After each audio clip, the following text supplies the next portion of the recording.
they'll look at volume and things like that, and see bids and offers and things like that, but they won't, you know, when they're putting big money to work, they don't look at things like front running and those sorts of things. But the profile and what he's shown us can really help us with that. It was a very nice sort of, you know, way that he showed the market, you know, taking the short, just, you know, get the short on, you know, and that was a beautiful trade. If I wasn't, you know, completely captivated by what he was talking and that actually got to talk to him, I would have taken that short at the open of the previous day high. You know, he didn't mention it, but we came one tick to that set of E single prints from T+2, or not T+2 now, but from the 24th. So that particular distribution, we couldn't get up into that area. So that was another sort of little tell. You know, and we have sort of Christmas tree breath. We have that wishy-washy, positive New York, negative NASDAQ, just hovering around even. So that's telling me that the sellers aren't, you know, really heavy duty. We have some nice excess in B period. We seem to be holding within the volume value area to the tick. And also the T+2 halfback is right here as well. You know, it's interesting when you have certain references that overlap exactly at the same level, right? I find that a little freaky trading these markets, because we didn't have stuff like that in, or you didn't even notice that really in NASDAQ trading when you were just, you know, trying to get rid of 50 million shares in a week. So these sorts of things are very, you know, as he talks about nuances, for me, that's kind of an interesting, yeah, you know, I would imagine it would have to do with algorithmic trading, because sometimes the preciseness of this market is just crazy on technical days, you know, and this is my volume value area. My time value area is a few ticks lower, as you can see. And of course, they front ran it, you know, so there's another very visual indicator. Now, somebody was saying when you see acceptance or rejection at a level, right? I want you to watch, like, you know, we're value traders, but we do, in the day time frame, we want to see how price reacts around that level, right? This, and I'll put this in the room for people who aren't on Zoom.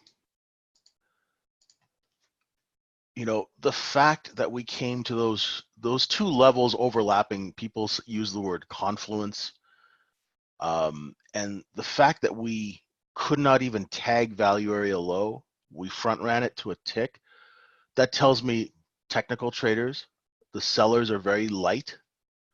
They're not heavy, massive sellers, right? And not a bad little long from 73 half to say 76, you know? Florian, it depends on his health. You know, so that's sometimes he does back-to-back intensives. I do not know. He was a lot more active in the prior years. Unfortunately, last year around Christmas time, he had a stroke. So you know, his intensives, that he might space them out a little longer, right?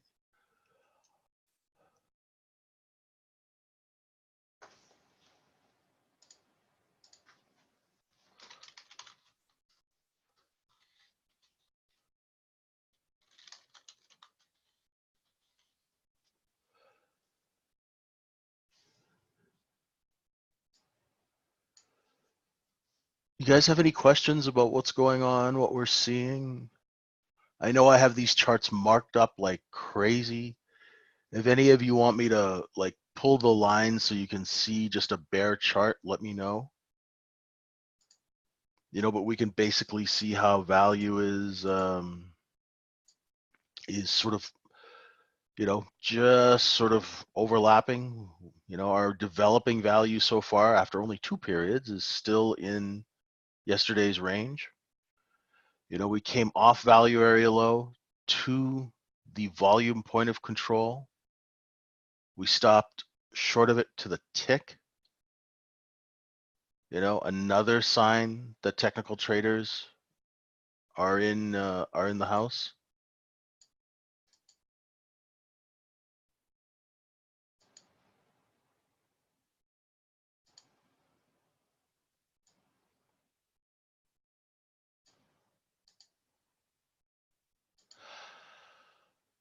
Okay, if we're one time framing down, and I was wrong yesterday, and somebody corrected me. Who was it? And I want to thank them for doing that, because for some reason, I don't know what had happened to me. The one time framing, and as Shadow Trader puts it, I'm going to read off Shadow Trader just so I don't screw it up, guys. A trending situation where in an upward trend, the low of the previous TPO period is not broken by 2 ticks or more. In a downtrend, it would be reversed and the high of any previous TPO period is not broken by 2 ticks or more. And I confused you guys. I apologize for that.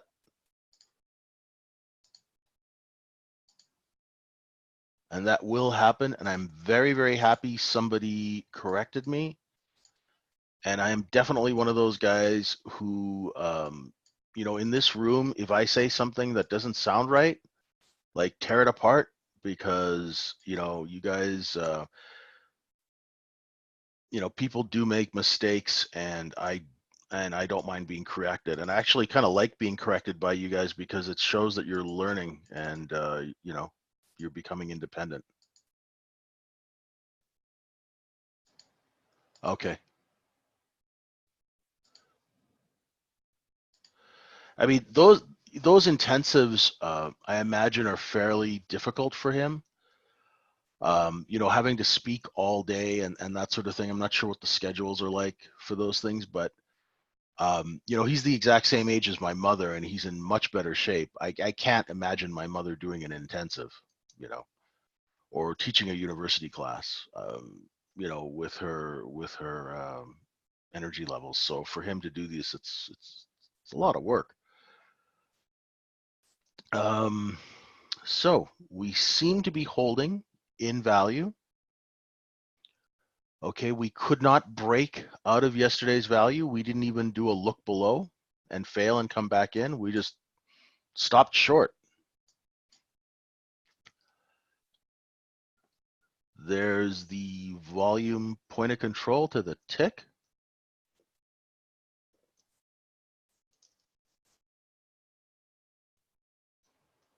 I don't have Ray here today, guys, so ask as many questions as you would like. More if you want.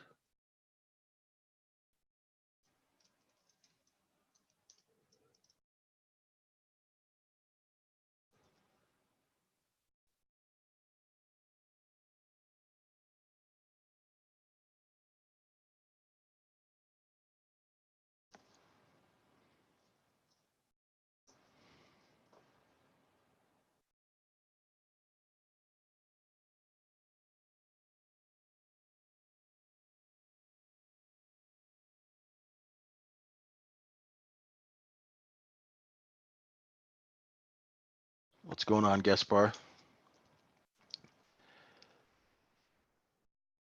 As we approach the close, a little bit of responsive selling.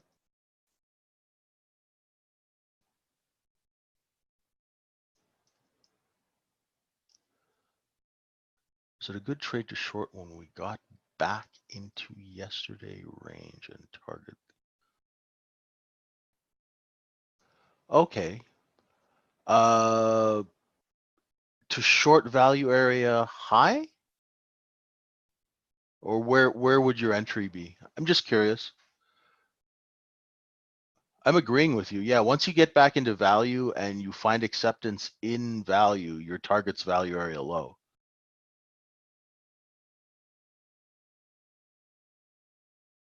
Does that answer your question?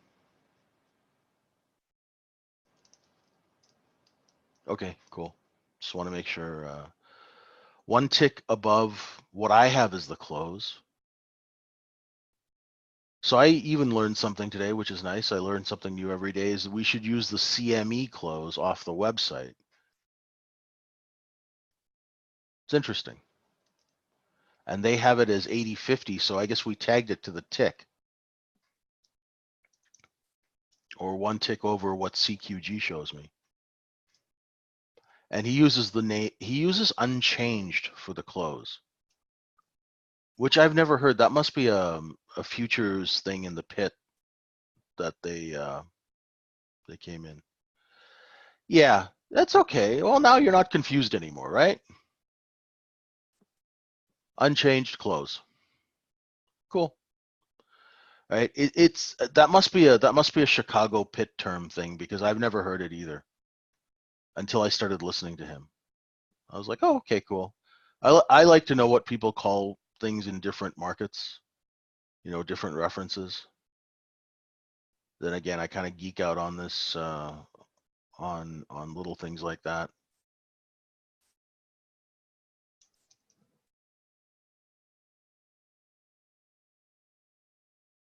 So we have stopped one time framing down, as C period has now gone above the B high by 2 ticks.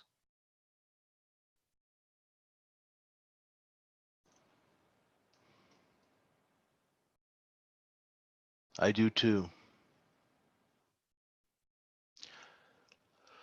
I have been horribly long biased this entire week because, I look at the quarter and the end of the month.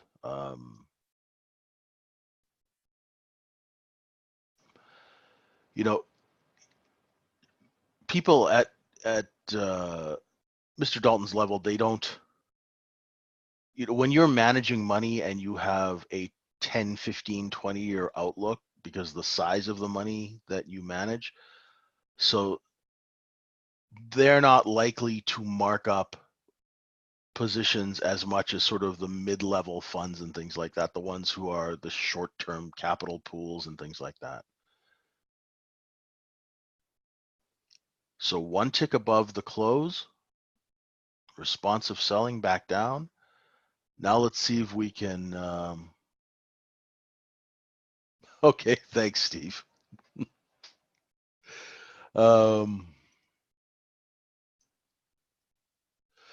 I have not. It is the one thing that, because of time and trading, and also because I manage money for some people, I have not had the chance to take it. I would love to take it.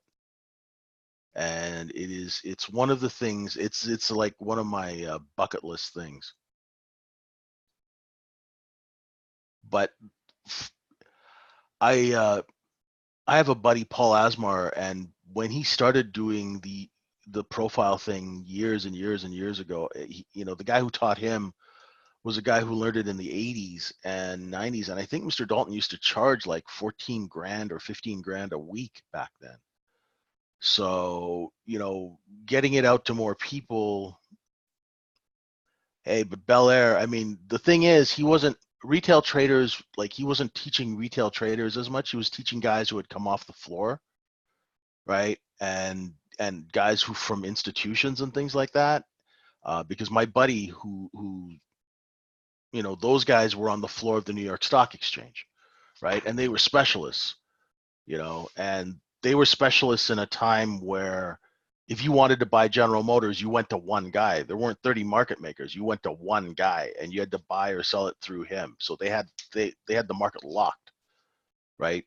Clerks on the New York Stock Exchange would make 7 figures back in the heyday. So when these guys came off the floor, 14 grand for a week, that was nothing, right? Like that was pocket change to them. So it's really nice that he's, because, you spread the cost out over a lot of people that he can make that, you know, the amount of knowledge that you'll get, because I've seen what other people charge for some of these courses, not market profile courses, but for trading schools and things like that. And, you know, not to be rude, but some of it's criminal, how expensive they are. So for his course, it's a table pounding bargain. Yeah, that's an understatement. That's the understatement of the year, Ben. Yeah. It's basically, it's like buying a brand new Bentley for $500. How did I learn market profile? I watched every single one of his videos. Also, before he got ill, he used to do a lot of webinars like the one we just had with Shadow Trader. It was like at least 2 or 3 times a month. And then Shadow Trader would do a lot of these webinars, and they've since stopped doing that. So I watched every one of those over and over and over again. I read the book, I watched it. The other thing I did was I watched market profile daily and nightly. I would just sit in front of the screen and watch and make notes and make notes and make notes. I'd take a trade every once in a while, and I wasn't very active when I first started trading. And I'm still not like an active trader, right? Like I would never qualify for one of those active trader accounts, right? Because I only take the trade when I actually see it. And it took me a long time to see it. And truth be told, guys, a lot of you guys may be coming into trading new.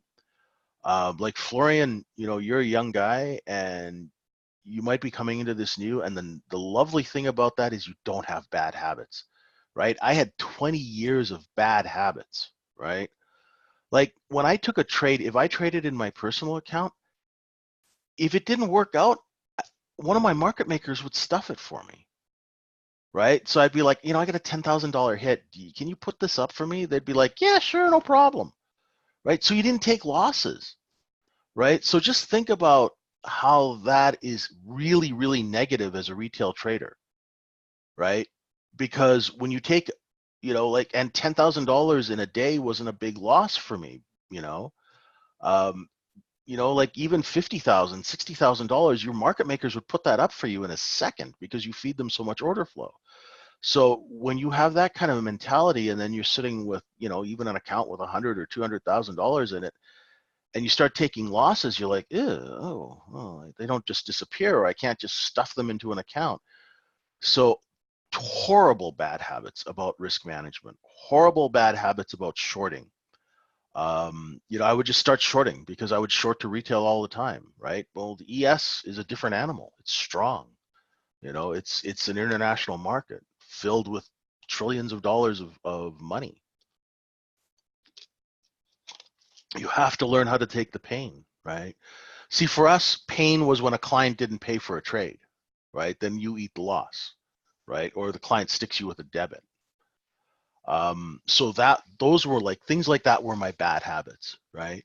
And then ego was a huge bad habit. I mean, if you guys think about it, if you could manipulate a stock from 30 cents to $300, if you could hold a stock at 90 RSI for 3 months, if you could do things like that, you have a fairly, you know, your ego gets the best of you.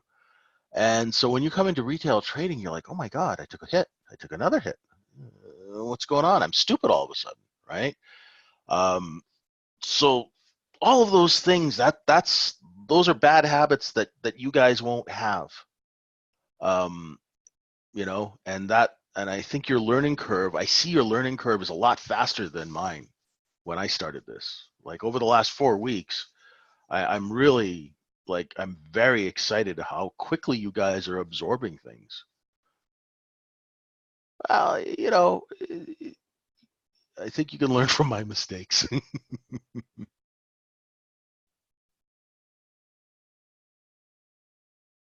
It is. It is. Paper trading hurts you if you paper trade too much.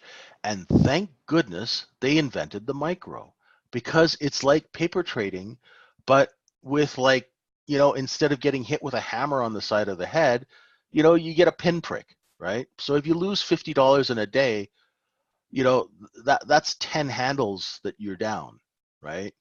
10 handles in the ES on one contract is $500.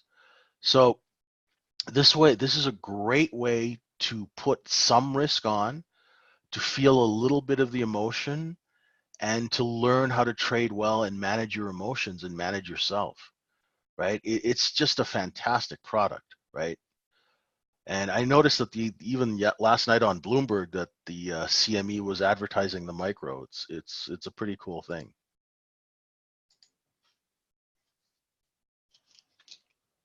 Okay, so we went down. What did you guys notice in C period while I was rattling on about all my bad habits? Right? C period, we couldn't even get down to the time point of control or halfback, right? And they didn't even front run it by a tick. They front ran it by like a country mile here, right? You could drive a truck through that. Exactly, right? Back to halfback. Take a look at the NASDAQ breath. It's starting to wake up a little bit.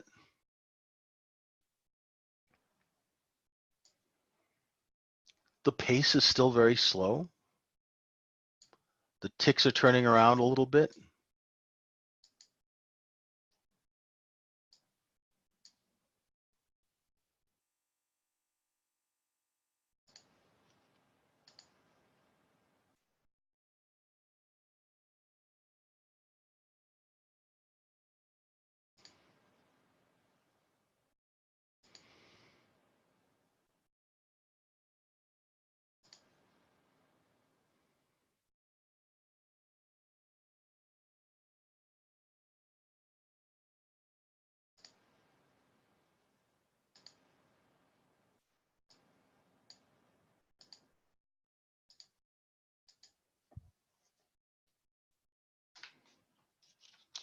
And once again, one tick over halfback, or developing halfback on the day, and a little bit of responsive selling.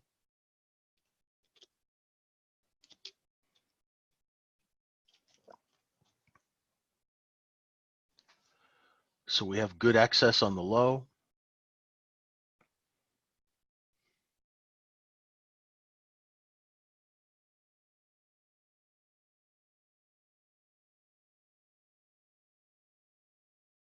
It's been a good week because the price action has been quite, in slow motion, and that's allowed us to sort of observe how price behaves around these references.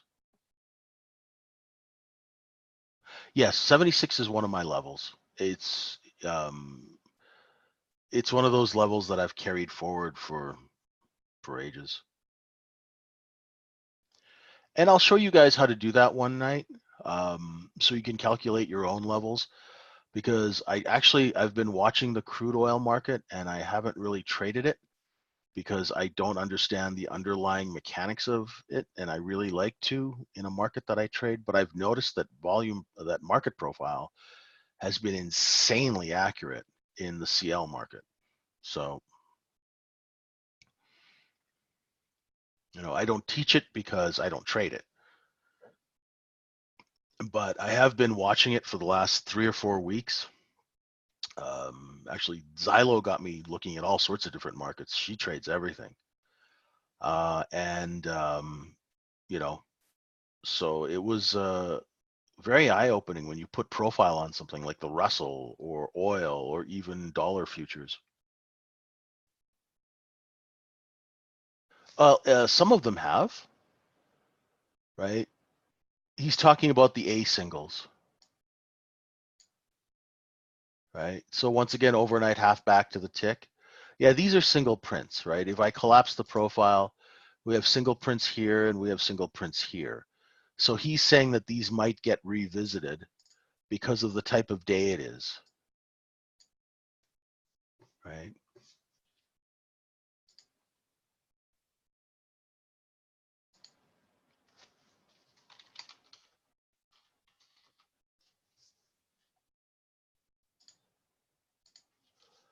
And we come to value area high, right? Now we're over the overnight half back.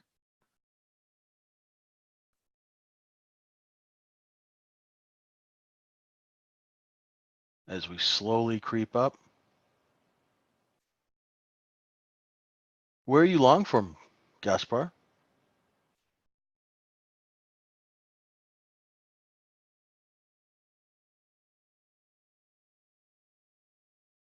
Oh, sweet action. Nice. Okay. Yeah, I mean, you could definitely, yeah, definitely take a little off close to value area high. They seem to be front running a little bit more than one tick today. Um, and that's kind of indicative of not a lot of oomph. Nice trade, Davis. Nice trade. You guys are cooking with gas. This is a beautiful thing. Sorry, Saskatchewan saying.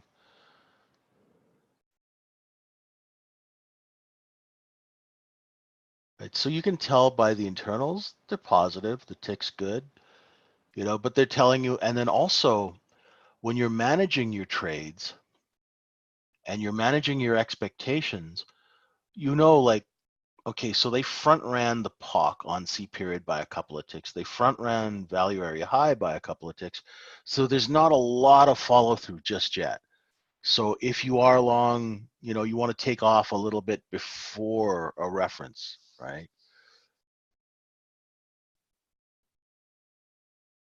And these things sort of, when you're also looking at where price is being accepted or rejected, you can use that sort of same method of thinking too. Oh, they're front running here. So it's being rejected here pretty quickly or accepted here pretty quickly, right? Those tiny little nuances or tiny little details that you capture or look at um, on these technical days will really, really save you a lot of stress, right? Because you can book your profit, build your account, right?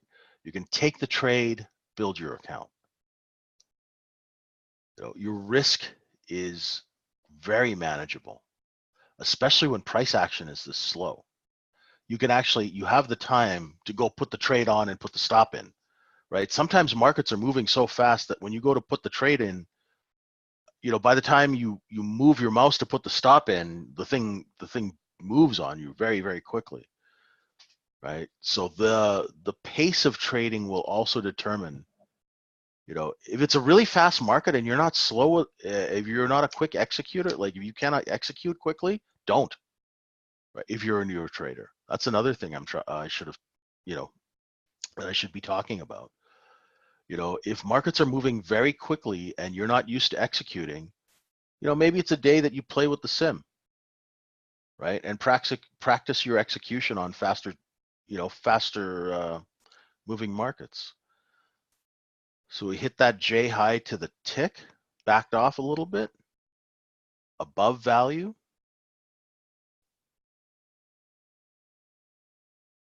The PM rally high, that is courtesy of Mr. Dalton. Never, ever even heard of such a thing. Since 1993, I've never heard of a PM rally high until I found Jim Dalton. Pretty amazing stuff. And look how accurate it is. I mean, to the tick, you cannot get any more accurate than to the tick. So the volume point of control has moved up now from 77 all the way up to 85 and a quarter.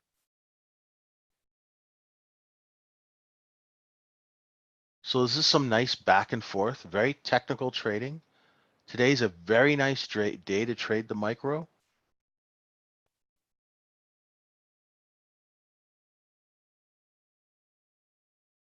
And they're selling it back to retail, Gaspar.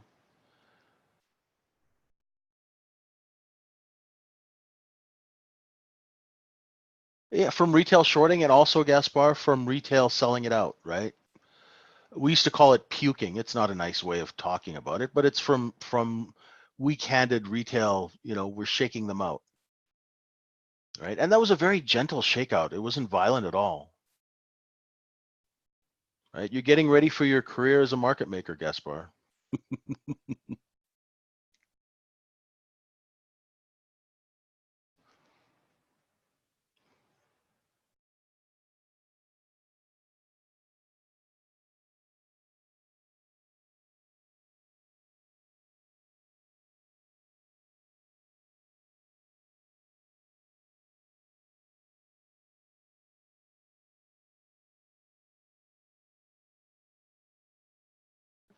Oh, well, unfortunately, the floor is not what it used to be. My buddy Paul Asmar says it's mainly for television now. But it is a beautiful place to visit. I visited it, and the history, you can feel the ghosts of Jesse Livermore, Jay Gould, you know, JP Morgan. You can feel their spirits in that area, I'll tell you that. I'm not sure about the pits in Chicago. I'm sure they're not as yeah, I don't know.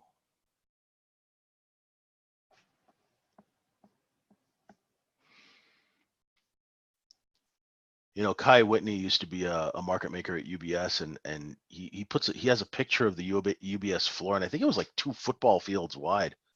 They had so many guys on, and they were sitting at desks though.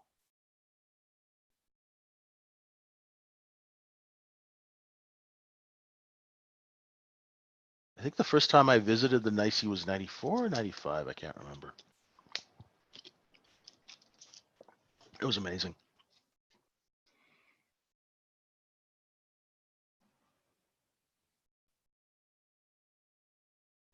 So now we're looking to see where we get acceptance, and we seem to be getting acceptance over yesterday's value.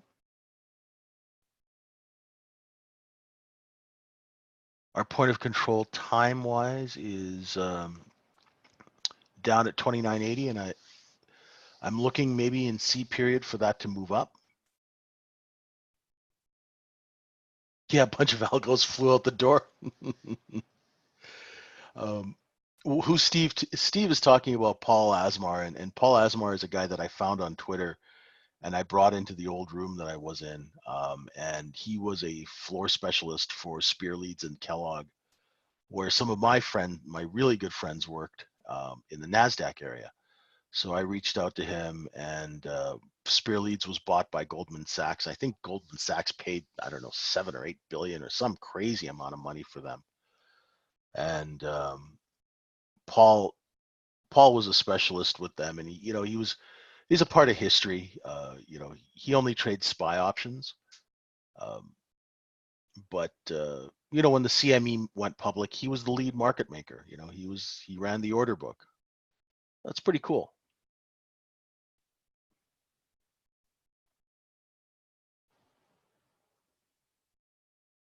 I think Andy's going to visit him this weekend.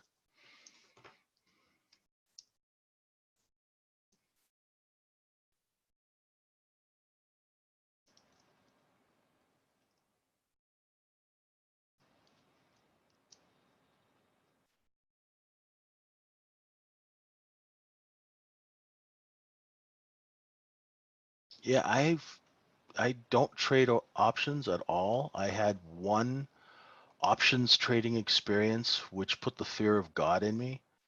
And I swore if I got out of it alive that I would never trade them again. I'm starting to look at them again now. Uh, I had a partner when I was a trader who actually was the senior trader at the firm, and he allowed a client to buy, I think, $70,000 worth of options positions in an account with no money in it. Um, Forgetting that options settle that day or the next day. And so the next morning I came in, he wasn't there, and I had to trade out of this $70,000 options trade position. And luckily, I was able to do it and actually make a little bit of money. And I had no clue what I was doing. So it was luck. And I've never traded them since.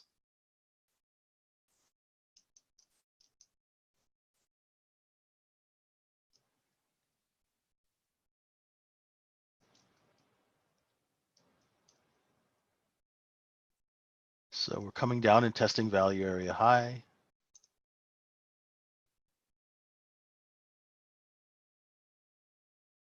Coming into the period change.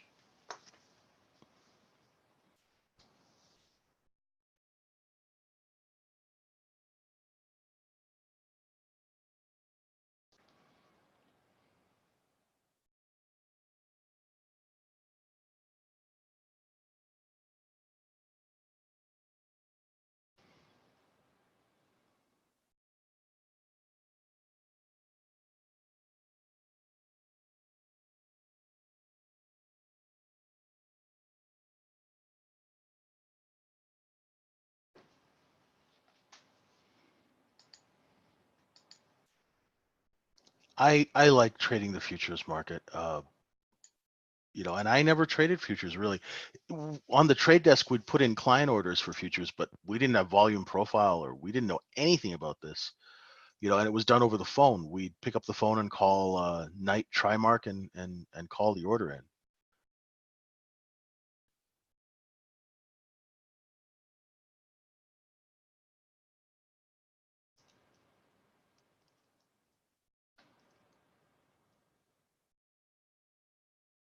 And the funny thing is, we didn't even watch the market for a client. They would just call us with the fill. So it was completely up to the client to watch the market. We just executed blindly. And we completely had to trust our market maker because we didn't even know where the market was on the futures. We just call in the orders. So they could have just eaten us alive.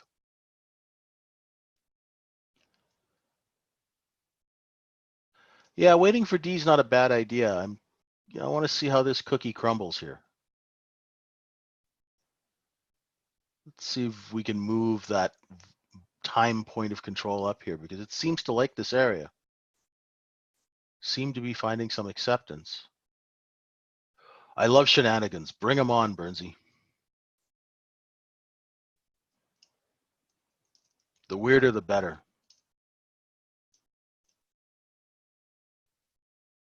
As Hunter S. Thompson would say, the going gets weird, the weird turn pro.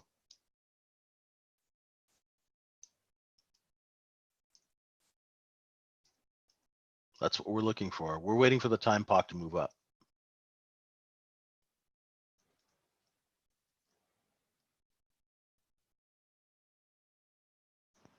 Nothing is telling me to short this market right now.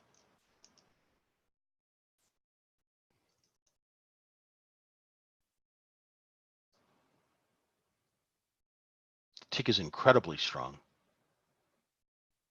I mean, for the day, in context of the day. And here comes that T+2 close.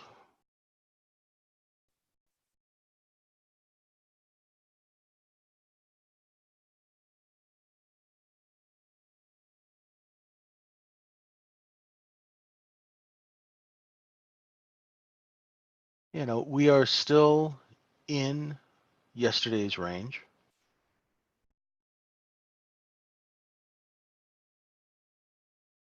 We're out of value, but still in yesterday's range. So no reason to get too excited yet.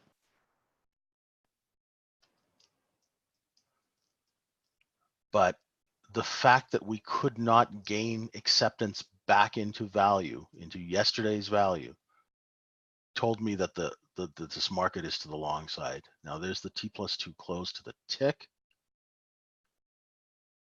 Tiny bit of responsive selling.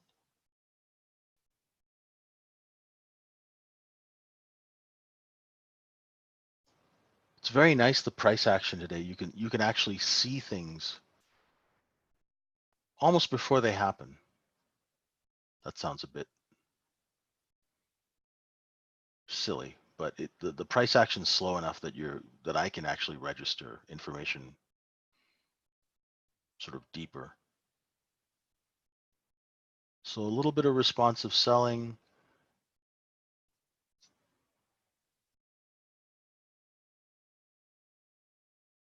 You could have Gaspar, but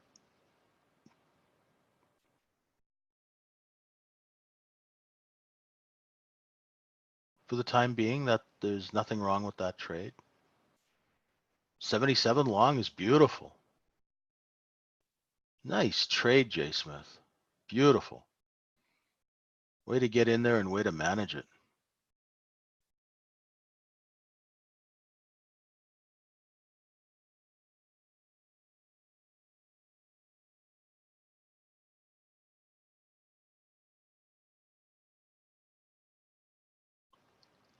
So you folks who love to short, a very quick trade would be that short at the T+2 close because we ticked it to the exact tick, right? But you want to make sure that you're ready to cover or move your buy stop down because we took a look inside the PM rally high and thing seems to be finding a bid. We have tested the singles and we've pretty much filled them in, except from I mean, this is all we've got left right here. So now I'm very curious, do we find more responsive selling? Interesting. So had you shorted that T+2 close, I would have put my stop as soon as it started moving down. I would have put a buy stop in 1 or 2 ticks lower. So if I did get stopped out, I would at least cover my commission. And that trade is that's not a perfect trade. That's for people who have to short, okay? Because I know there are people who in these rooms that they're not happy unless they put a short on, right? But this market is showing a little bit more strength than I anticipated at this time. Let's see what they do.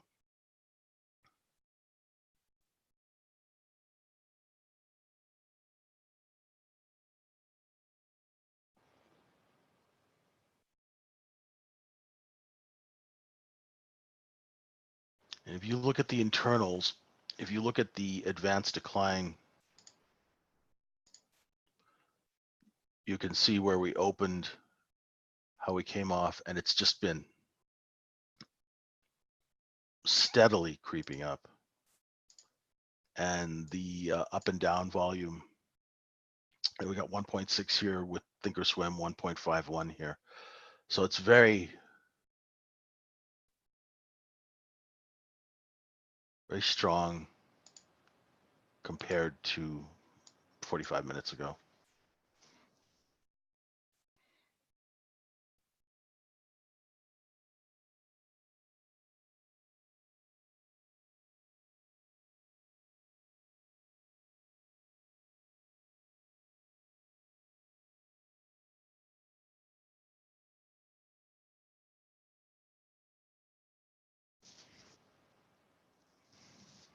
So we are one time framing up.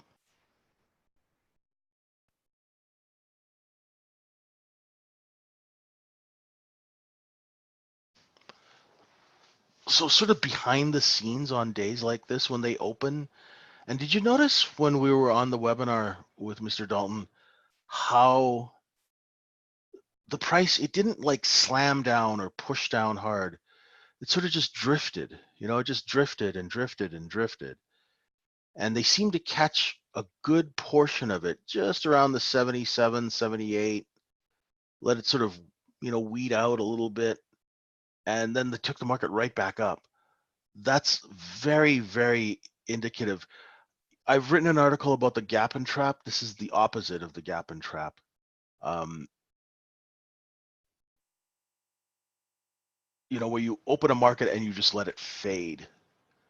And then you just buy all that loose retail as cheap as you can. And loose retail means weak-handed sellers, right?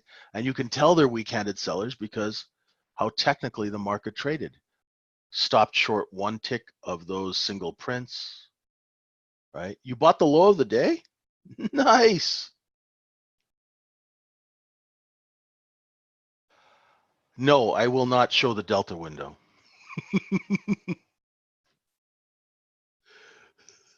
I'm sorry, because they've been buying it on the bid all day, and I don't want to confuse you guys, right? I will get into that, right? For now, because we just had a beautiful structural seminar, right? I want to really keep it structural for the rest of the day and not start talking about Delta and Schmelta and things like that. I do look at it, but I want to teach you guys how to look at it, and I might have to do a webinar on that. Mr. Dalton, it was a weak high.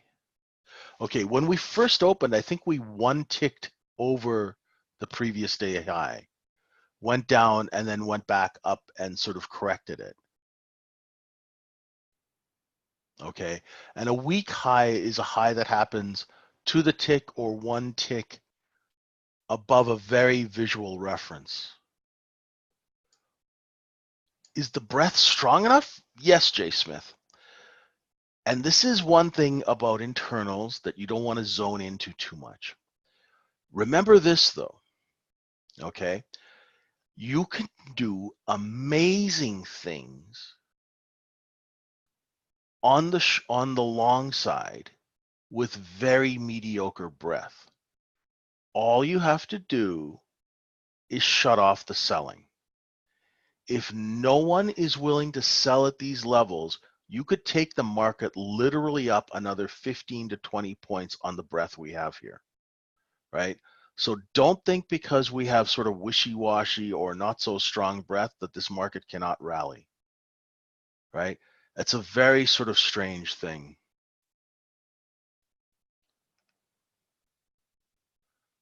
Why does a weak high get retested, Steve? I would imagine, I mean, I don't have an exact answer, but it's just order flow, right? It's just order flow. Let me think about that, and I'm sure there's probably something that's a little bit more mechanic, from the mechanics of it. Yeah, it's time proven. A lot of this stuff with weak highs and weak lows, um, indicates the amount of technical traders that are in the market. And even with algos, we're going to have a little bit of slippage or a little bit of overrun of those levels sometimes, and maybe that's what it is. I'm going to have to dig into that though, and put my thinking cap on and pull that one apart. It's a good question.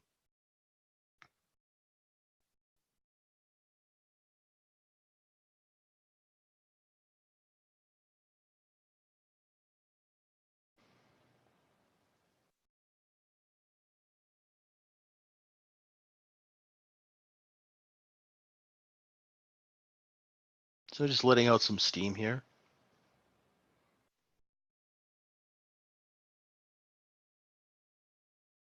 Once again, I'm going to be looking at value area high for some sort of support. Not so much support as I want to see if we get acceptance back into value, right? It's still very early in the day when we definitely could get some acceptance back into value.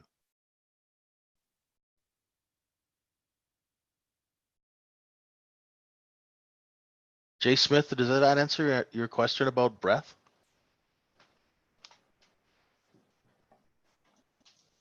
Let me know. Thank you. And guys, I repeat this a lot, but if I ever explain something or if I'm rambling about something and it's unclear, just stop me and tell me, hey, you're rambling. What does this mean?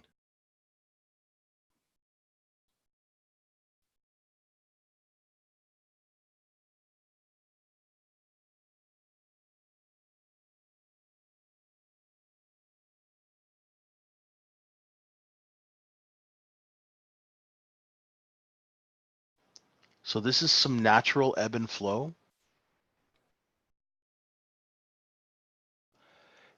Jay Smith, it all depends on contact, exactly.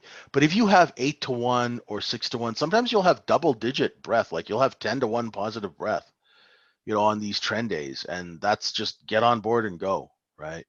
But when it's wishy-washy like this, it's all about inventory and technical traders. So speaking of inventory, during the day time frame, right? So we went down and we corrected overnight inventory, right? Shook all those people out, bought it back up, took it back up, sold it back to them.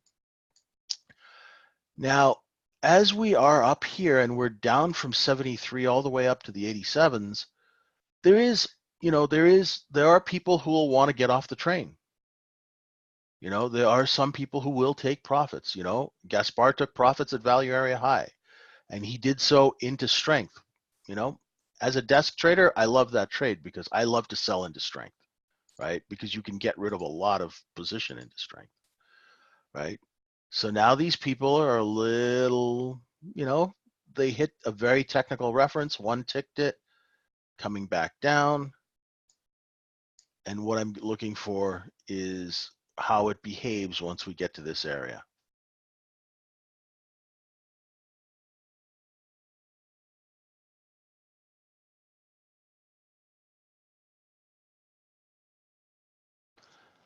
I want to see, I'm very interested. I can't wait to talk to the people from Sierra Chart because I would love to find out how long.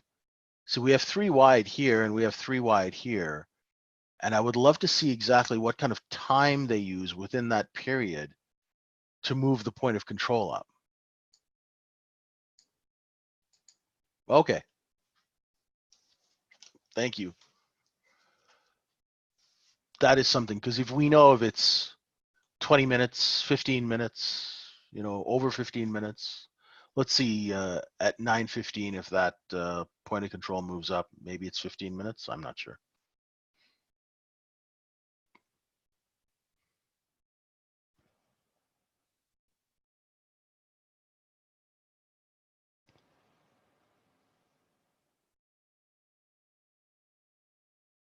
The ticks are starting to ease off some steam.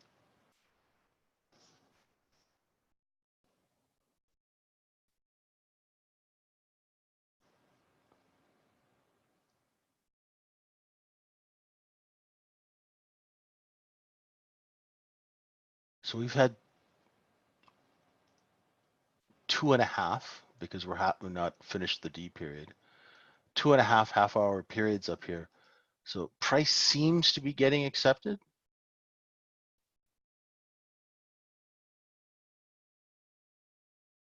at higher levels. And here we go, a little bit of selling. Let's see.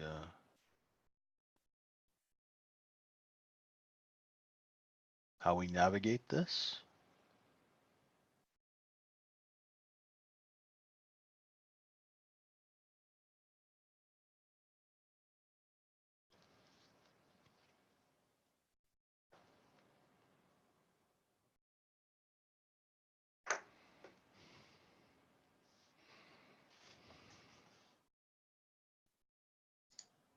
So right now I do not see a trade.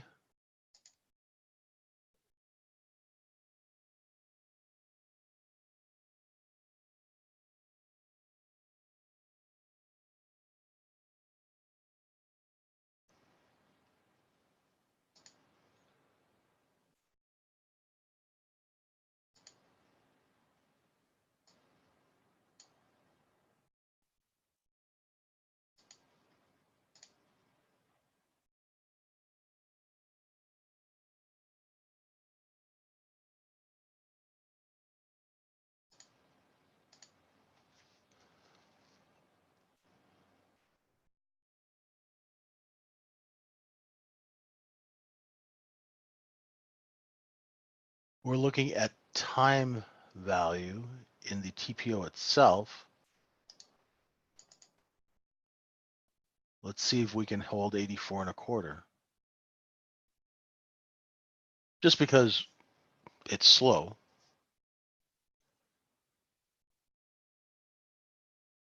Is the wax speaking to you, Davis? You see along? Okay. Oh yeah, yeah. I've always been fascinated by bull flags and bear flags and all that stuff. I have no idea what they mean.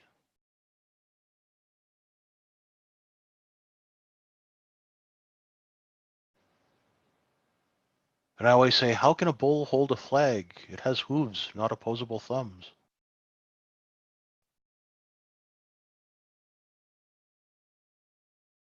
Maybe your flag is right there, Davis. Right? Looking at it from a profile perspective, we could not get into the time value, right? And we didn't get anywhere near the volume value of yesterday. Let's see if this can continue.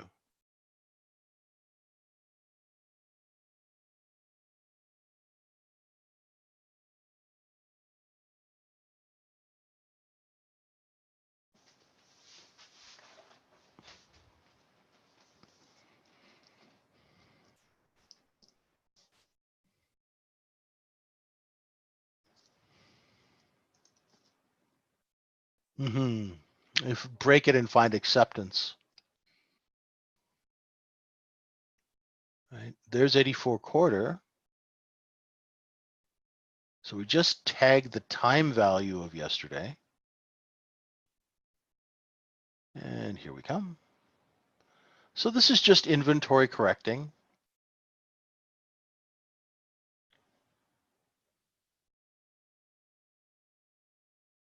It front ran value area high by 1 tick.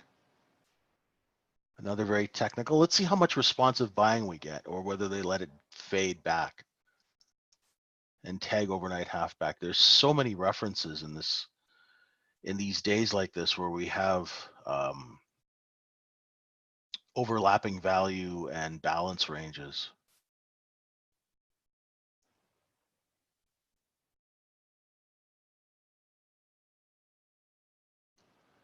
And so far the tick, it did go negative. Let's see if this one closes negative.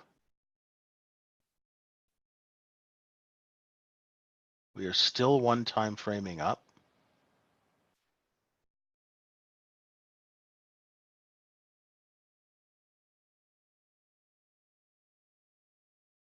Anybody have any questions? Comments? If you have complaints, those are for Steve.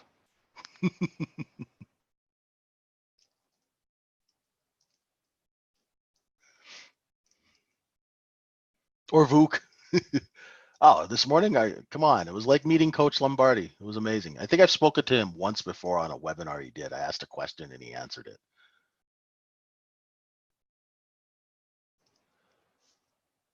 Pretty cool.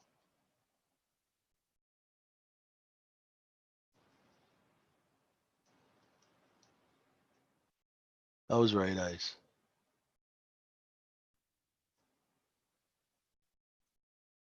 You know, this guy used to eat lunch with Fisher Black every day.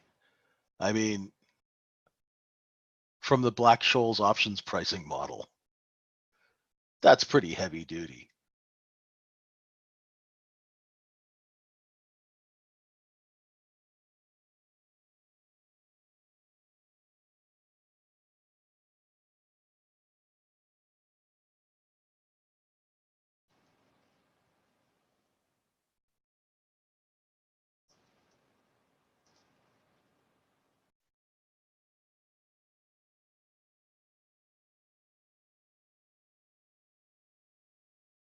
Yeah, Livermore was actually, Livermore never worked for a firm. He was an independent, and I don't know really who to compare him to, because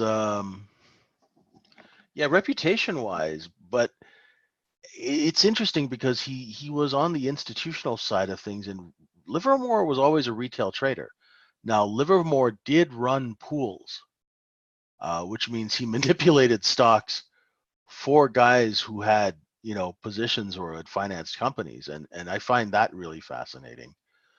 Um, yeah, but reputation wise, yeah, it's sort of, you know, I guess Peter Stadelmeyer is the guy who came up with auction market theory and profile and putting time into it, and Mr. Dalton was the one who funded the first book. So pretty amazing stuff. Yes, I did. I did, and it is a little, yeah, it was, he sort of made it digestible.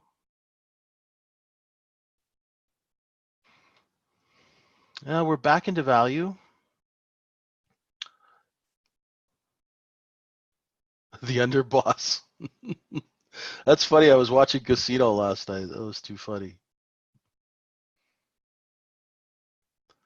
So we're stopping short of the overnight half back. Kind of dipped our toes back into value. Pool was too cold, so we took our foot out. Let's see.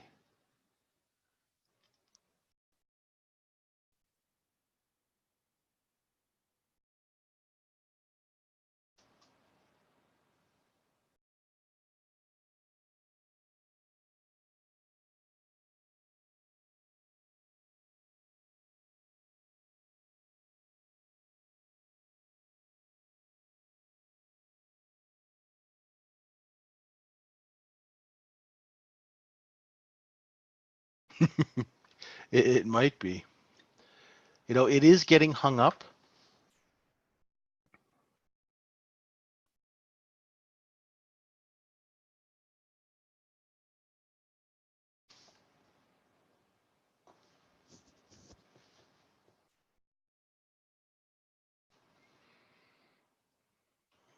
and this is a tough time to actually put on a trade because you don't really know. It's price is acting like it wants to reject out, like it wants to go back in. It's just kind of hanging on. So just take take your time and sort of let it work itself out now. This is one of those times where you want not to try and catch the bottom or the top.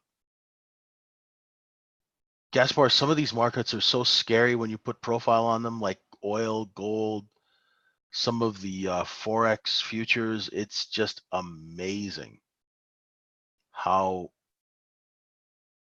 absolutely technical and to the tick they trade. It's very, very sort of tempting to try and jump in and start trading them. Is it? Okay, cool. Jay Smith, I stick to ES only because it is the most liquid market.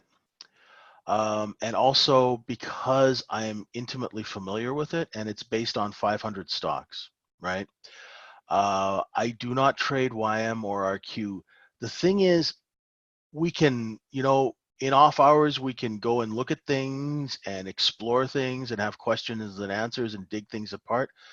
But I am not qualified to teach those other markets as I do not trade them. And it's very irresponsible of me to charge you to teach you something that I don't trade. And I'll be very, very honest. Like, that's why I don't trade things like footprint charts or nose print charts or technical indicators or any of that stuff because I don't have experience with them. So it'd be fraudulent of me to try and teach them to you. But I am definitely willing to go and tear them apart with you guys, you know. No. It's not safe to say it works best with ES.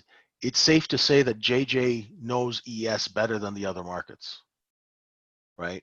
I have looked at profile on oil and on gold, and I've been shocked at how well you could probably trade them with profile. But since I do not know the underlying mechanics of the market, what's going on behind the pretty screen, I don't feel comfortable putting money at risk.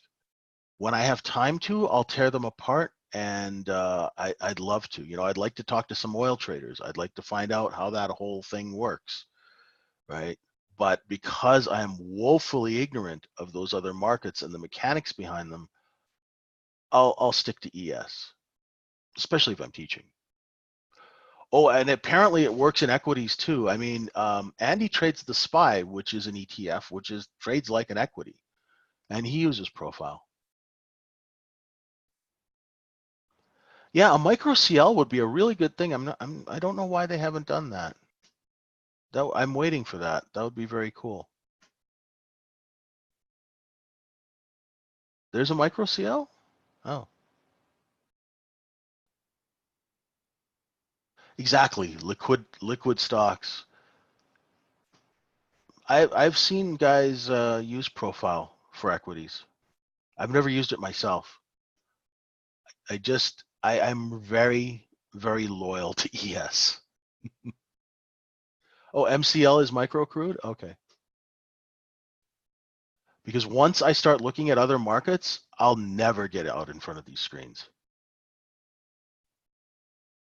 Liquidity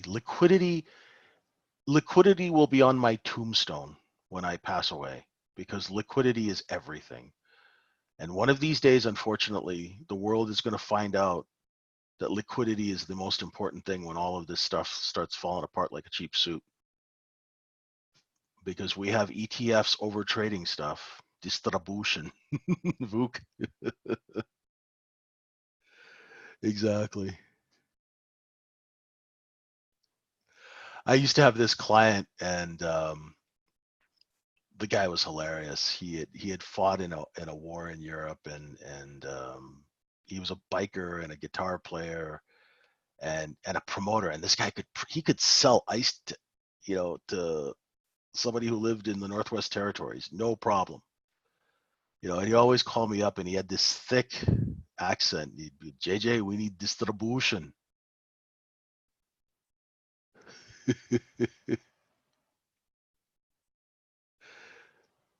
A lot of my clients look like characters out of a John Wick movie.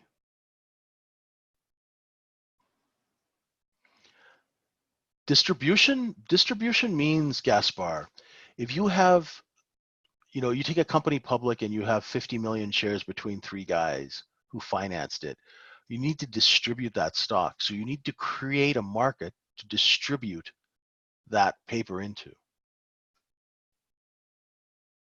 So guys, we had a look into value and fail. We dipped our toe 2 ticks into it, right back out. So the people who were short the T+2 close should have taken some off at value area high. Given the nature of the technicals saying that we only had a few negative ticks and that the breadth is still positive, right? We did not get anywhere close to overnight halfback or halfback on the day.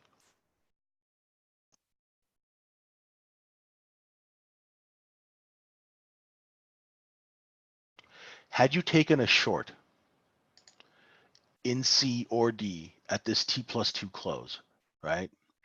If you had taken a short here, right, I would have first taken it off there because I got nervous and I saw D period come back up. Say you had held it. Say you had your stop at 80. Say you had shorted 86 and a quarter, had your stop at 87 and a half or 87 quarter, somewhere in there, right? And you had held that. Once you saw D period come into value, right? Yes, scary Ferv. Once you saw it come back into value, dip its toes in by just 2 ticks, and then come back out, that's your signal to cover that short, right? That's a nice trade. I mean, if you were short 86 and a quarter and you take it off at 83 and 3/4, these are base hits, right? Single prints, single hits, right? But they're building your account. They're teaching you how to watch how price behaves at different references and to execute and then to manage, right? Given the nature of the day, and it's a day before the end of the month, you would not, and the way the entire day the market has been behaving, you know that to take a short in this area, you're not expecting to cover at 67, right? That is not a high odds trade. The expectations are completely out of line with what's going on, right? So we're teaching people how to manage a trade once you're in it, right? Now, I could be wrong and somebody could tweet something and we drop 50 points. But I can't put that into my trading plan, right?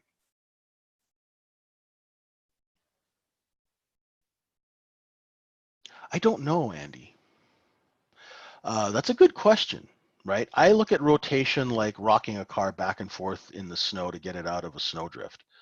So I think the more times you have to rock it back and forth or rotate back and forth, I don't know.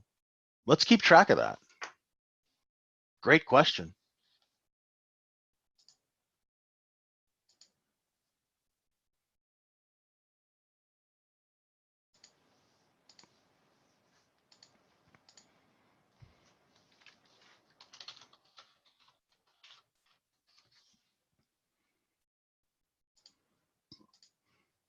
Bingo. Thanks, Wook. So the POC just migrated. So I guess it had to take an extra period. So we are being accepted higher, volumes higher, times higher, over yesterday's value, area high.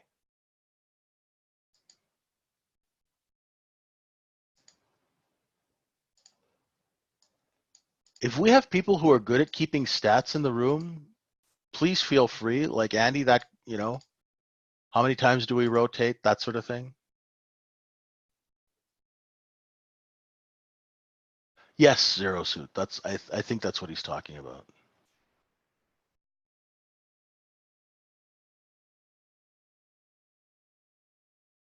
Yeah, because and we'll look at CL a little bit later because I kind of just mapped out some zones and I was just astounded how technically it traded to those zones. And I did so on Russell too. But I haven't traded them with real money, and I haven't actually even traded them on the sim.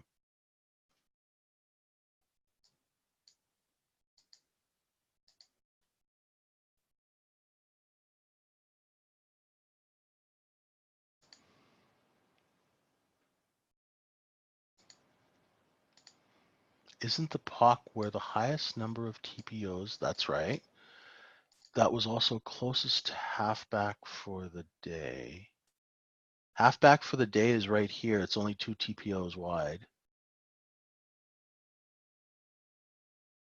Oh, yeah, we're still, yeah, I don't think of this as range extension. I would think of this as range extension. I just see this as prices being accepted over yesterday's value. That's how I look at it, Florian.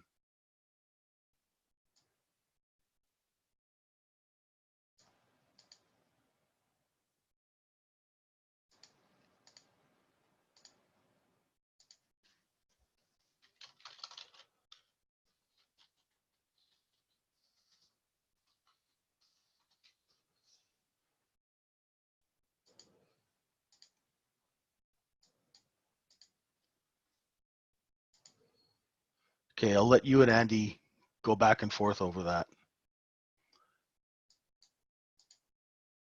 No, I was saying we were 3 wide and 3 wide, so I was wondering if there was a time limit in Sierra, right? Sorry if that was confusing.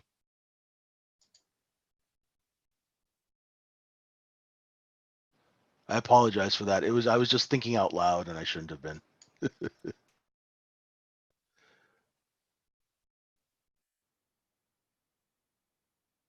So it actually waited until 4 periods printed.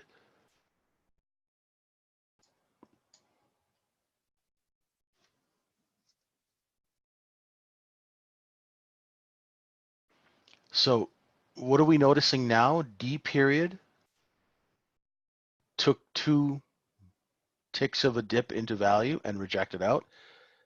E period could not even get to value. They front ran it.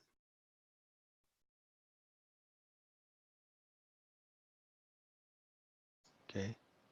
So that's telling us now that the sellers are seriously drying out, right? E period is still, we are still one time framing up. E period needed to break that by 2 ticks down here.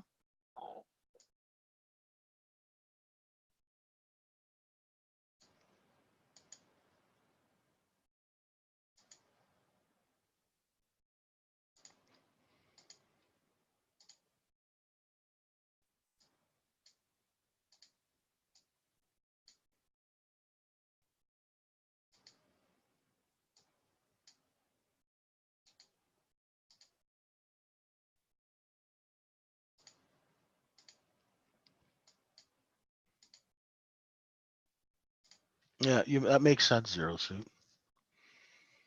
So here we go to the T+2 close again. How are we going to react when we get there?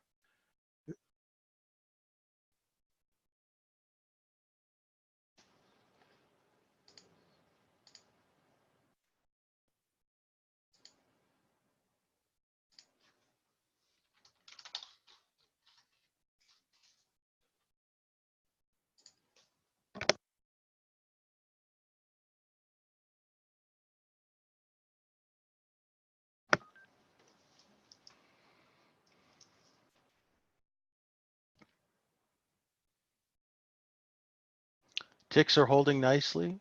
The advanced decline line's holding nicely.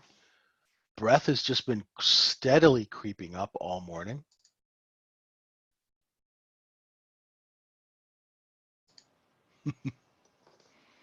Nice, Vuk.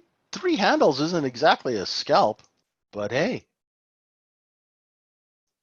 look at Vuk, eh? 3 handles is a scalp for Vuk. Structural trade for him must be 20 handles.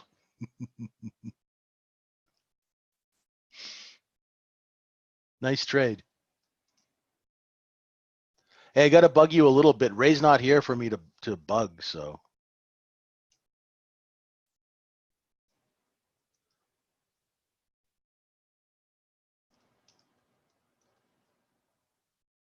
Okay. Just got a very negative tick. Price is acting very odd now. Look at this. Maybe a little tweetage? Okay, that was great because you just saw a very weird price reaction just now, right? Everything was nicely going higher, and then all of a sudden we got this just out of the blue. Last Friday of the month.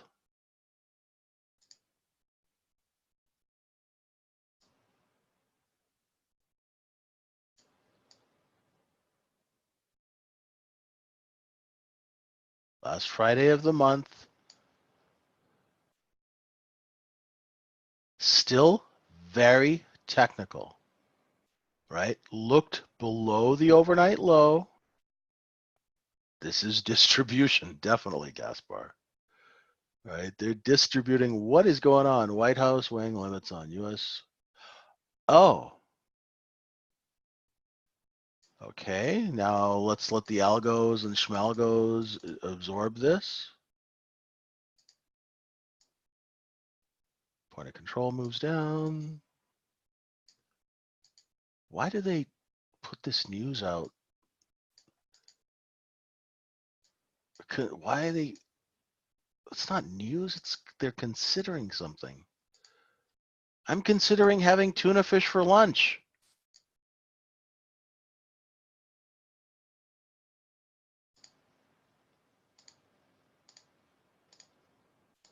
Sorry, Gaspar.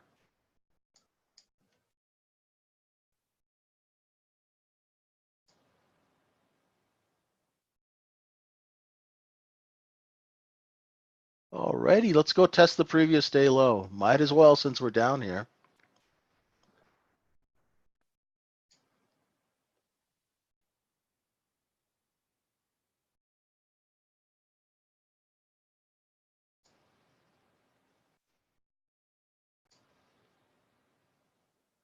Previous day low, couple of ticks. Look below and fail.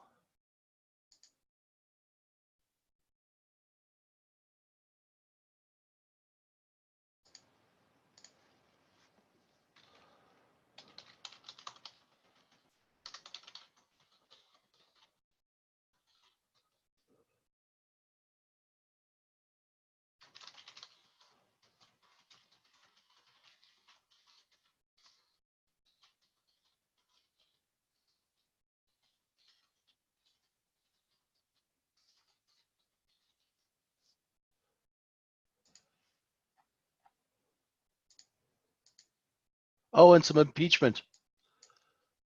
A little bit of portfolio flows with a side order of impeachment.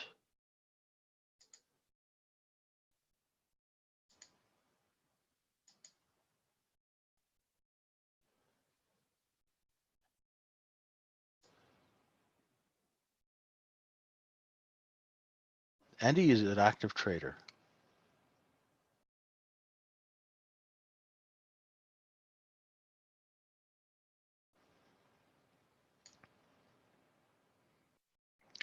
Looking to see if we can come back into the overnight low and range and back into value.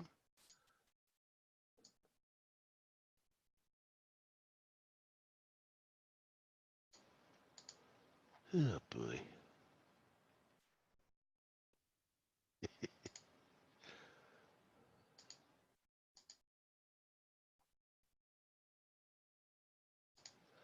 Why do I not see President Trump's tweets? Did he block me? I'm not a political guy.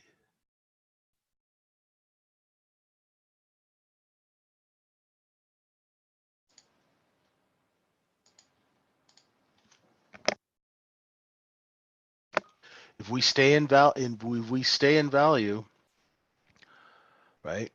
We are back in range. This is rotating.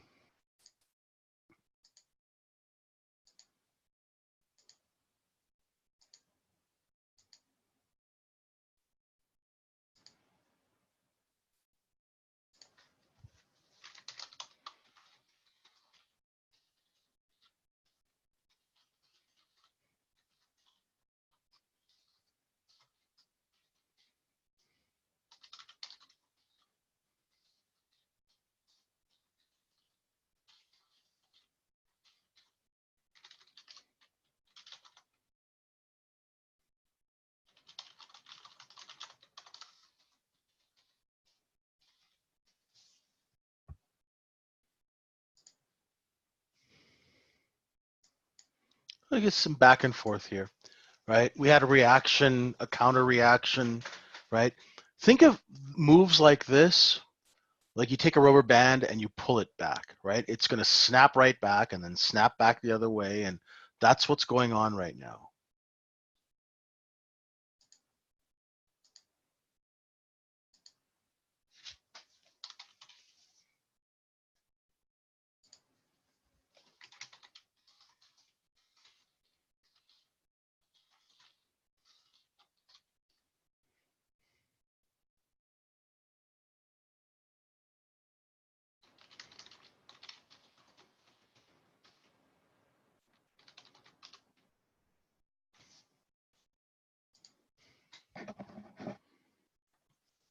So the main thing is we looked below yesterday's range and came back in.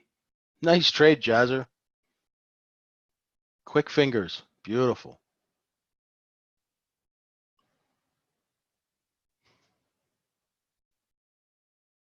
So that completely blew our creep up. Now let's see how we react. So we have stopped one time framing up. and and now I'm looking to see if we can get back into value. That's the biggest thing I'm looking at now, more than the overnight low. I want to see if we can get this thing back into value. We have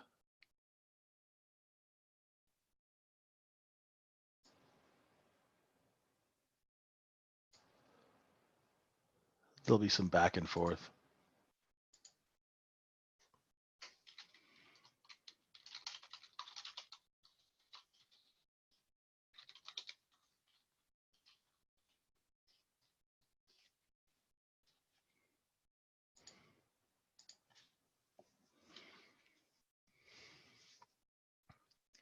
There's 70. There's their PM pullback low in H.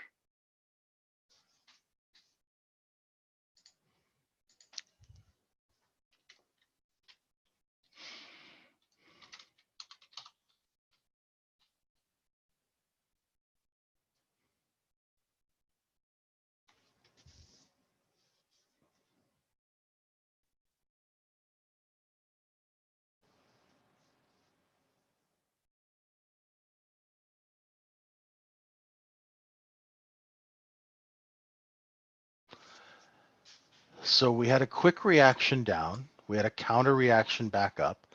Now this is what I call digestion, right? You had algos react. You had very fast traders like Jazzer jump in there and do his thing or her thing. And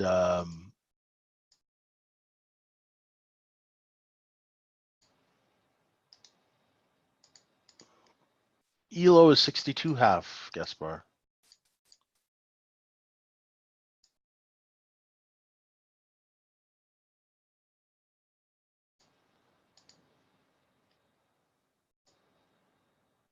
And, we're just sorting things out here. If we're going to take this back up, we might as well buy all we can down here. If this was such a bad reaction, Nicey Breath would be insanely negative. So just in case we hadn't shaken out any longs that were, a little bit sketchy and longs that weren't that sticky, we took them out now. So if the market wasn't clean, it's really clean now. And, We still have not gotten down and taken out that 54. We still haven't gotten down and taken out that. You know, we took out yesterday's low by a little bit and flushed it nicely.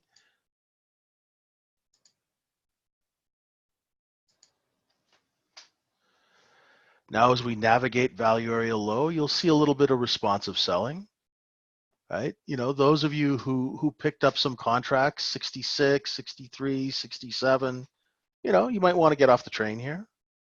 And value area low, overnight low is a good place to bail or sell.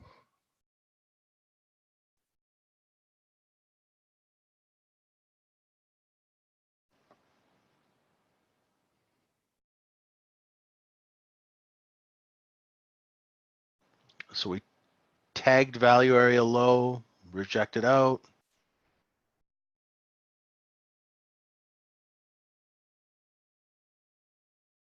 Was that a tweet or a news release, or now that we have a little bit of time?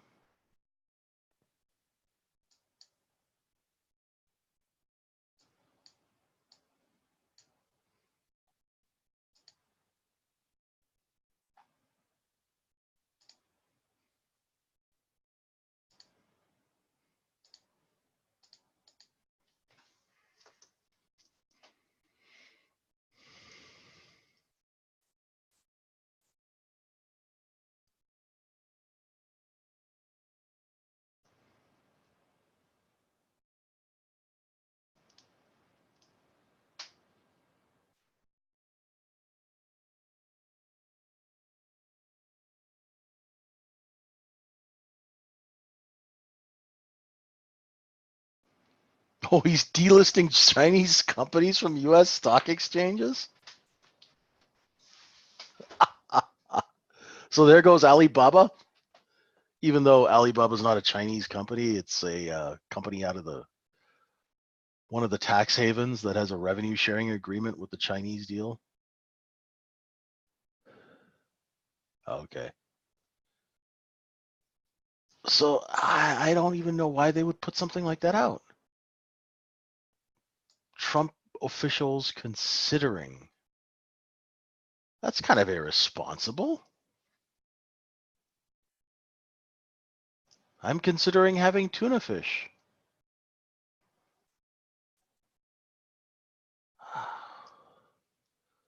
Who's running this journalistic clown car? I'm sorry.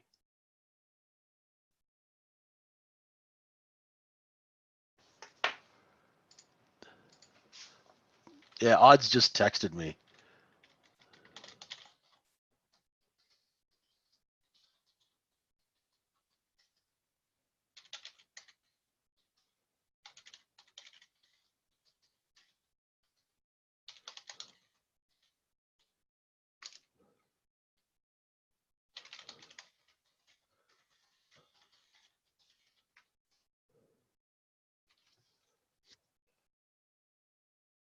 Good grief. Considering.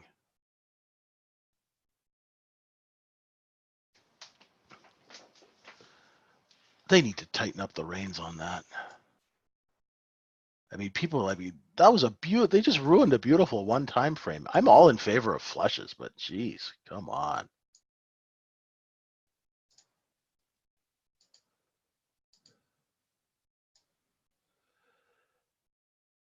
So this is just a little bit more digestion here, guys. People are trying to figure out what's going on.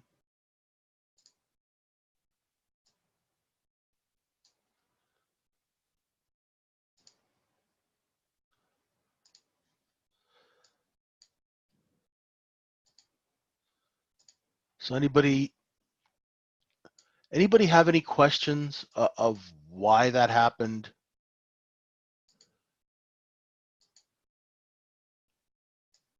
Anybody wondering how to deal with that? You know, if you were long off of value area high when they front ran it, oh, this is why we use stops. Okay, if you were long, put in a stop. Don't use a mental stop. As you can see, as that was happening very quickly, your brain kind of goes, what's happening? What's happening? When you should be hitting flatten, right? But you don't have to do that if you have stops.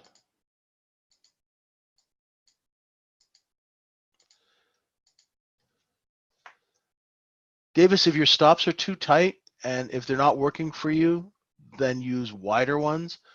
But hey, if you had a tight stop when that happened, you just saved yourself a bunch of money, right? Hey, on the micro, I don't mind getting stopped out 20 times for $5 or $10, right? As you learn, it's going to happen, right? You know, they shouldn't even put that out until they came up with something, you know, a little bit more concrete than considering. That's just ridiculously irresponsible.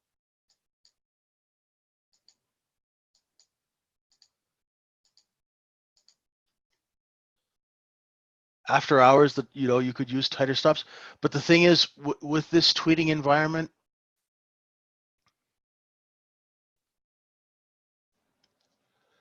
are you trading micro, mini, Davis?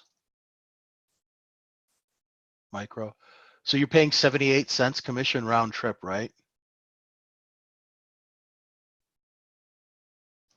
Yeah.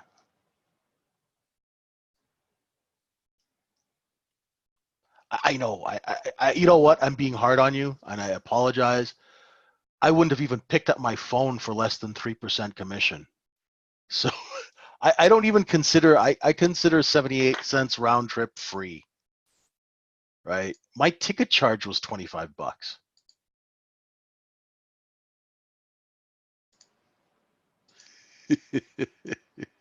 I've just given you the gears.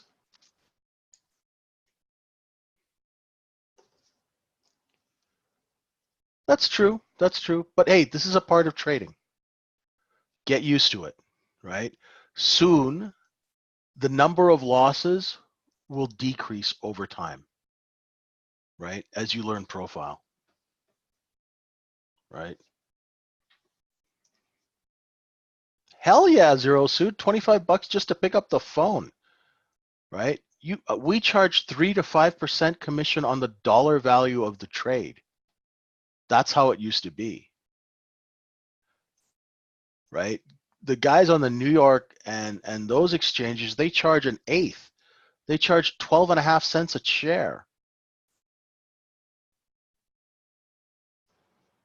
right? You wouldn't do business for less than a kosher eighth.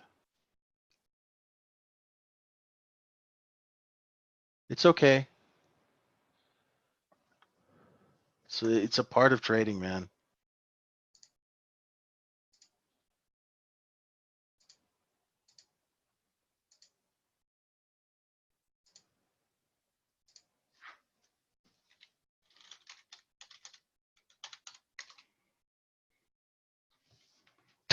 Bel Air, you're funny.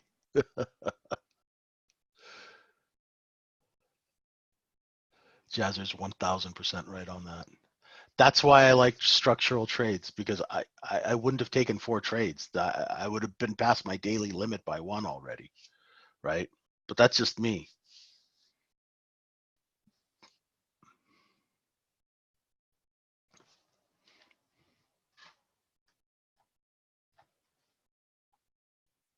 But let's not gang up on Davis.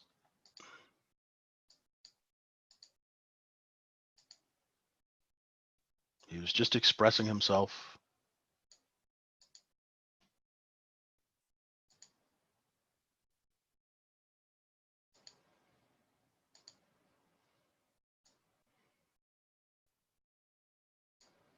Back in value. Nice call, Mo. Okay. Well, they're considering. You know, Vuk might be considering having a pool party tonight and inviting us all to his house. Look at this. This is just ridiculous back and forth. I wish, man. It was like 32 degrees here this morning.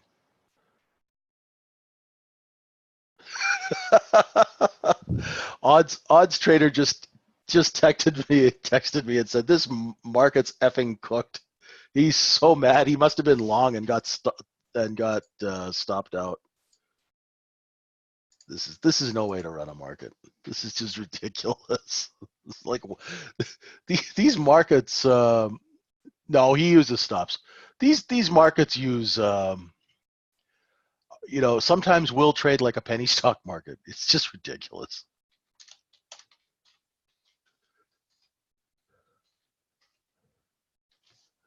Considering that's too funny. It is trades like a micro float.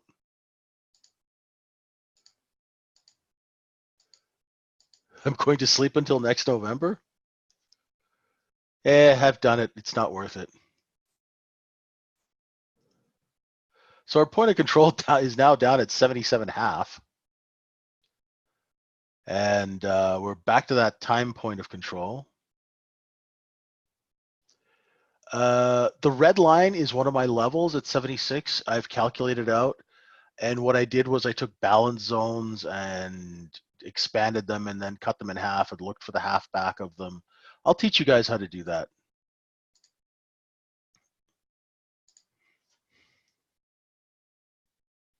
You can see I did it for oil.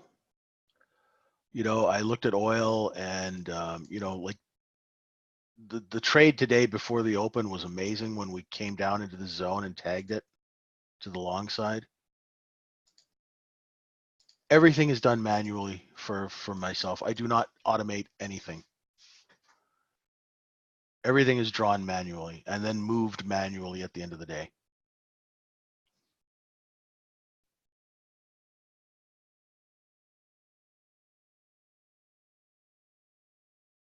I'm a manual labor kind of guy. For me, going through the chart manually and drawing the references, I put it like a race car driver walking the racetrack to see where all the little, areas are in the profile. Sometimes, when I don't see the market, what I'll do is I'll draw the profile from the day. I'll hand draw it out at night. Yeah, sure. I mean, but I mean, I could share that, but the thing is, I haven't traded off it. I'm just looking at it. So don't trade off of those levels because I've never traded the market, right? Also, I could share it, but with a heavy disclaimer, right? Those levels are completely untested. It's just my observations, right? But I'm still just looking at it. I'm quite astounded how some of these markets trade with profile. When you put profile on them, you're like, oh wow, you just automatically, I see it. If I look at a market using any other kind of charting method, I can't.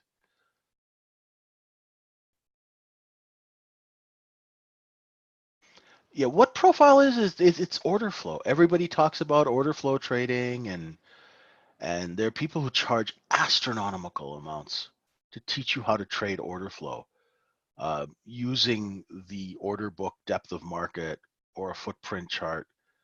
And I don't know how they do it. I don't know how you consistently teach people how to trade order flow and charge that much money when you look at profile, and profile is just a graphical representation of order flow as it happens real time, right? It is showing you where the orders are flowing. The buy orders flow in, the sell orders flow in, right? And how are they reacting? So couple of ticks over the time point of control from yesterday and half back down, some reactionary selling, down to value area low. Let's see if we can stay inside value. Guys, thank you so much for today. I really appreciate it.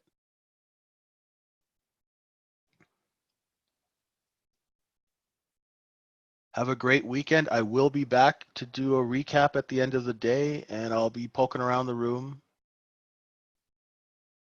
Thank you so much. I really appreciate all your support and all your questions. Any of you new traders who are quiet in the room and don't ask questions, please feel free to direct message me. I'm doing this at night too. I might not answer as quickly, but DM me and I'll get back to you. If you need me to hop on the phone with you and talk through Discord and figure things out, if there are things that are unclear and you need me to talk to you, just give me a buzz. Let me know. Okay, I'm available. Thank you guys so much. And on a parting note, it is the last Friday of the month. Just be careful and keep your head on a swivel, because if they're going to do that, who knows what they could do? It's still early in the day. So protect your capital, and I'll see you at the close. Thank you guys so much.